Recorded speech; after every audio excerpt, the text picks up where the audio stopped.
So episode 4 starts with some hot, sexy reincorporation. No thanks.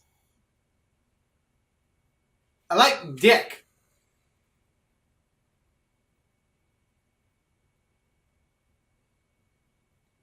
This girl is Kathy, the ex-girlfriend mentioned in the first episode. Does anybody remember the first episode? Of course not, it was like 2 videos ago. Anyway, her new boyfriend is apparently racing in the Neo Yokio Grand Prix next week, so Kathy's in town. Also, the merger, I guess. Kaz seems pretty broken up about it. Don't flatter yourself. I have no wish to die. Alright, if you say so. But I'm not entirely convinced of your desire for life when you sound like a marionette on Quaaludes. Anyway, dead uncle time! At least he died doing what he loved. Drowning?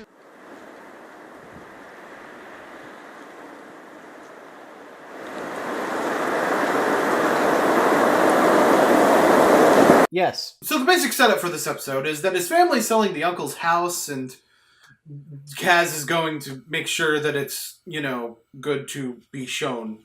Because that's what you do with the house you're selling. You show it to people, and they're like, yes, I buy, or no, I don't buy.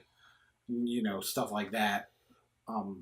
Generally speaking. There's a little bit more exposition going on in this particular scene, but you know what? Some of it is really mostly irrelevant to my review, and other stuff for the purposes of my review I feel like I should save for later anyway. Wang. The next scene sets up the ongoing conflict in this episode concerning Charles' need to charge. Which means that, of course, his battery's gonna fucking die by the end of the episode. Oh, also, Charles says Wang. Wang. Ha! I have the mind of an infant. Anyway, Lexy and Gottlieb are coming too because reasons. By the way, the house is fucking awful. But hey, at least they got a sweet pool.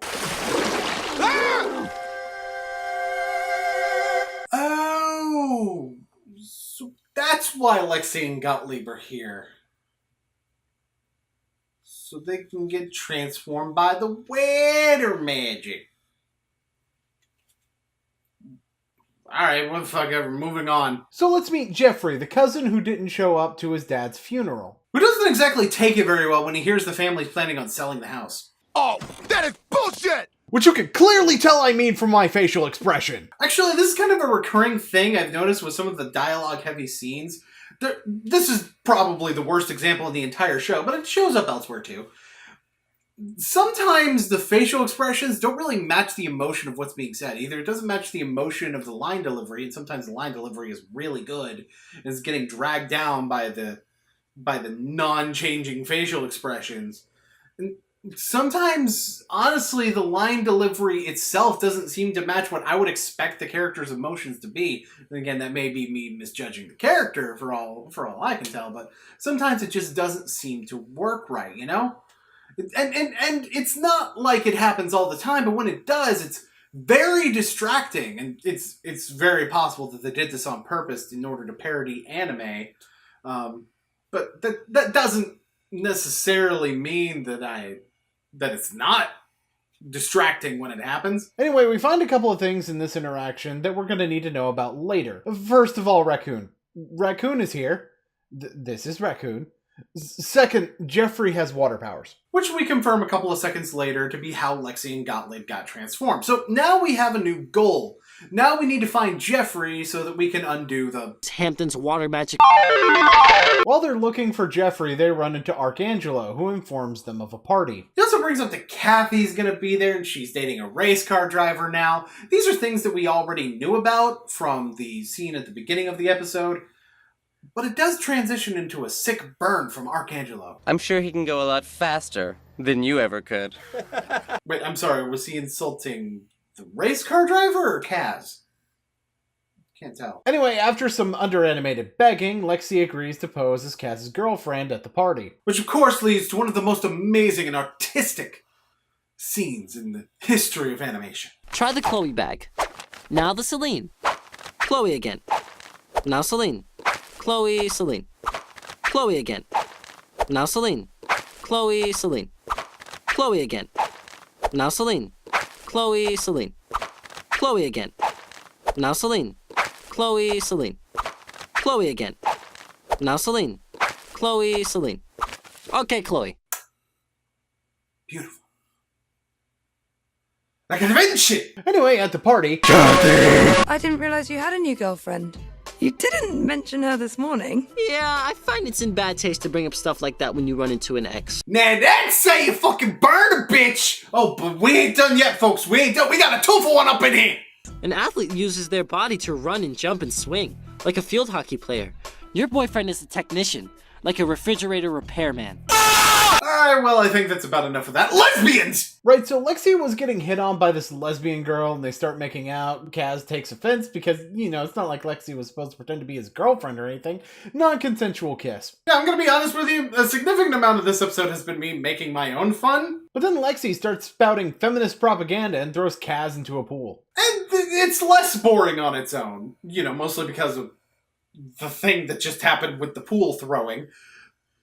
But you know, when I rewatched this, I kind of realized how many problems I actually have with this particular scene. I mean, the first thing is that Kaz is being shown as more of an outright jerk in this scene than really anywhere else. And considering how angry these two got at each other, it's really kind of shocking that it took barely an apology and these guys are like best bros again.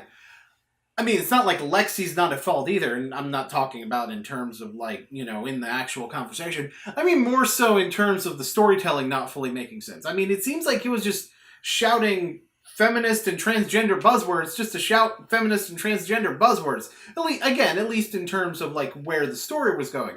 I mean, even though at the end of the episode he even says, And I miss my beautiful female body. we don't really get any further exploration in the other 2 episodes of the show of his, you know, whole gender as a spectrum viewpoint. And that's really disappointing. Next morning, Jeffrey turned Lexy and Gottlieb back, and oh shit, the raccoon was Uncle Albert the whole fucking time! I do kind of have a problem with this conclusion, and I mean, don't get me wrong, could have been a lot worse, but there is a major flaw in the villain's reasoning here. So Jeffrey's plan was that he wanted to inherit the house, so he turned Albert into the raccoon we see throughout the episode to fake his death. Which partially makes sense. Well, except for one thing. Why didn't you just kill the raccoon?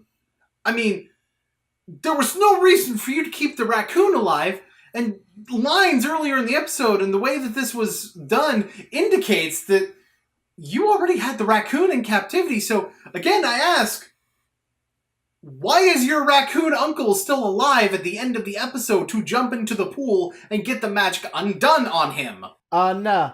Charles ran out of power, and now we get to meet Charles's midget pilot, Sadie. Who's going to play a role in the ending, but mostly for irrelevant reasons to her, you know, actual character. Oh, by the way, also the bachelor board in the middle of Times Square got bombed. Episode 5!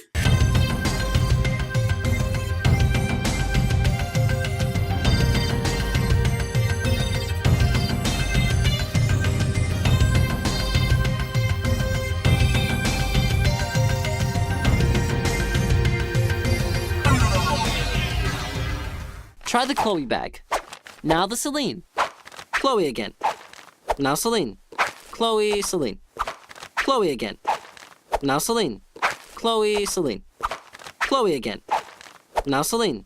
Chloe, Celine. Chloe again. Now Celine. Chloe, Celine. Chloe again. Now Celine. Chloe, Celine. Chloe again. Now Celine. Chloe, Celine. Chloe again. Now Celine. Chloe, Celine. Okay. Wang.